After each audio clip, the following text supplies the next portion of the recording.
Reanimación neonatal.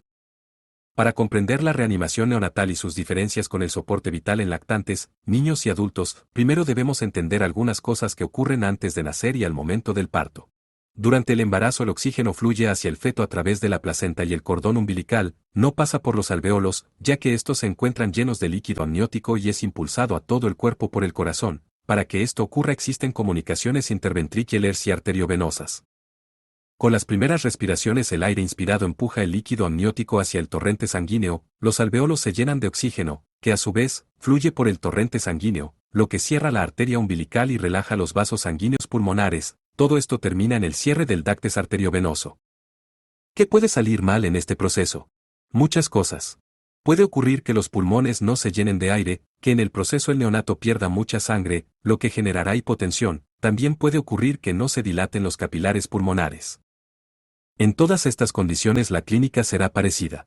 El neonato tendrá un esfuerzo ventilatorio bajo, un pobre tono muscular, bradicardia, taquipnea o bradipnea, cianosis e hipotensión por bajo esfuerzo cardíaco. Al igual que en niños y adultos, existe un diagrama de reanimación neonatal completamente distinto a los anteriores. El diagrama consta de ciclos de 30 segundos, donde lo primero que haremos es preguntarnos si el paciente es de término, respira o llora y si tiene buen tono muscular. Si la respuesta es sí, debemos entregar el bebé a su madre para iniciar la lactancia materna y el apego. Si la respuesta es no, debemos realizar los pasos iniciales, que consisten en despejar las vías respiratorias, secar, entregar calor y estimular. En muchos casos con eso es suficiente para iniciar una respiración normal y mejorar el tono muscular. Si no es así nos preguntaremos si respira o no y si su frecuencia cardíaca es menor a 100 latidos por minuto. Si la respuesta a esas preguntas es sí, debe realizar 30 segundos de ventilación a presión positiva y conectar un sensor de saturación parcial de oxígeno. Si la respuesta es no, debe preguntarse si la respiración es dificultosa. De ser así debe iniciar ventilación a presión positiva de igual manera.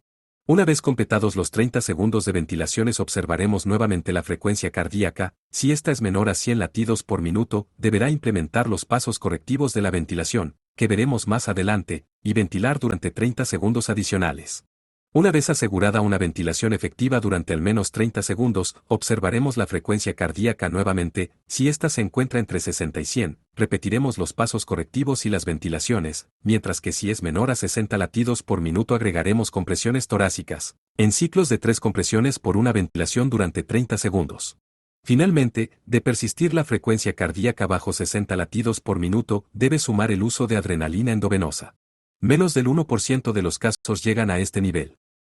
El algoritmo también puede seguirse en sentido inverso cuando el paciente comienza a mejorar, es decir, si supera los 60 latidos por minuto mantendremos solo las ventilaciones a presión positiva y si supera los 100 latidos por minuto, solo monitorizaremos suspendiendo compresiones y ventilaciones. Como se aprecia en el algoritmo, es muy importante monitorizar constantemente frecuencia cardíaca, respiración y oxigenación. Los valores importantes, que marcan decisiones en la frecuencia cardíaca son 60 y 100 latidos por minuto. Todos los asteriscos marcan puntos en los que se debe considerar la intubación endotraqueal. Siempre debe asegurar una ventilación adecuada antes de pasar a las compresiones. Una condición particular ocurre cuando el feto viene cubierto en meconio, o heces del neonato. En ese caso debe observar si el paciente está o no vigoroso. De ser así continuaremos con los pasos iniciales. Si no, debe succionar la tráquea con un dispositivo tipo PERA o con un tubo orotraqueal. Hasta aquí se han mencionado varias evaluaciones, pero no se ha mostrado cómo realizarlas.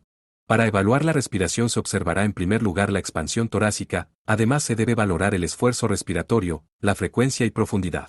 Recuerde que el boqueo o gasping no constituye respiración. Respecto a la frecuencia cardíaca se mencionan varias diferencias en relación al grupo etario. La primera es la frecuencia normal, esto es mayor a 100 latidos por minuto. La segunda diferencia importante es el lugar donde debe medirse. El punto más fácil para lograr esta medición es el cordón umbilical. Para lograr una medición más exacta puede auscultar los sonidos cardíacos, usar un oxímetro de pulso o un monitor cardíaco. Es muy importante destacar que la acción más importante en la reanimación neonatal es la ventilación efectiva y que la SAO2 debe orientar el uso de oxígeno suplementario. Por lo tanto, jamás debe retrasar la reanimación por administrarlo o medir su saturación parcial. Al nacimiento el neonato posee un SAO2 entre el 60 y el 65% y alcanza valores normales para un lactante recién a los 10 minutos, el uso de oxígeno suplementario puede elevar estos valores normales antes de los 10 minutos, y eso puede cerrar prematuramente las comunicaciones arteriovenosas, lo que puede empeorar la condición del paciente. De lo anterior se deduce que la suplementación de oxígeno debe ser dirigida por la saturometría parcial de oxígeno. Existen dos formas de suministrar oxígeno, una es a través de una mascarilla simple o de la bolsa de reanimación y la otra es por medio de una silicona en forma de oxígeno libre. La saturometría debe obtenerse de la muñeca derecha, ya que la sangre que llega hasta ahí proviene directamente desde los pulmones sin pasar por el dácteles arteriovenoso aún abierto. Como se mencionó anteriormente, la ventilación a presión positiva es la acción más importante de la reanimación neonatal, pero no es una acción de rutina, debe realizarse cuando el paciente no respire, lo haga entrecortado, en caso que la frecuencia cardíaca sea menor a 100 latidos por minuto o cuando la saturación de oxígeno persista baja para la edad, a pesar de que la fracción inspirada de oxígeno sea de 100%. Existen varios dispositivos disponibles para realizar ventilación asistida, el principal de ellos es la bolsa autoinflable o bolsa de reanimación, se usa indistintamente en todos los rangos etarios, también puede usarse la bolsa inflada por flujo, disponible solo en pabellones de cirugía y de atención de parto y el reanimador en T.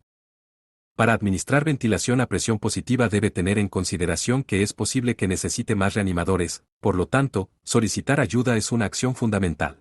La mascarilla neonatal es siempre más pequeña que las pediátricas, además, a diferencia de las de otros rangos etarios, son redondas.